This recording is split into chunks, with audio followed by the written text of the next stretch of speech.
Ang palasyo nagtatag ng National Task Force Canlaon. Brigada Maricar Sargan, ibrigada mo! Brigada! Live report! Naglabas ang palasyo ng Administrative Order No. 32 hinggil sa pagtatatag ng National Task Force Canlaon upang tutukan ang panganib mula sa pag-aalboroto ng Bulkang Canlaon at tiyaking ligtas sa mga komunidad sa Negros Island Region.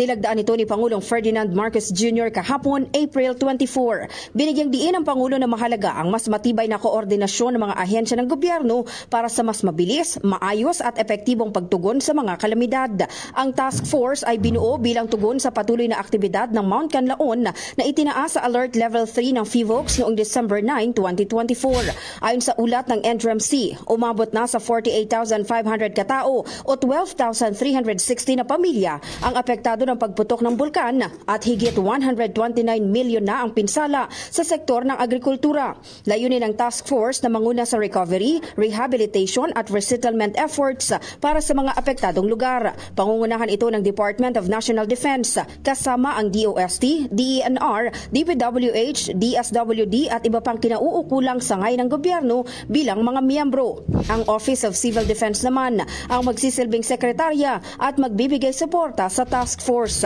Ang hakbang na ito ay alinsunod sa Philippine Disaster Risk Reduction and Management Act of 2010 at sa Mount Canlaon National Park Act of 2001 na parehong naglalayong protektahan ang kalikasan at mga mamamayan malapit sa bulkan.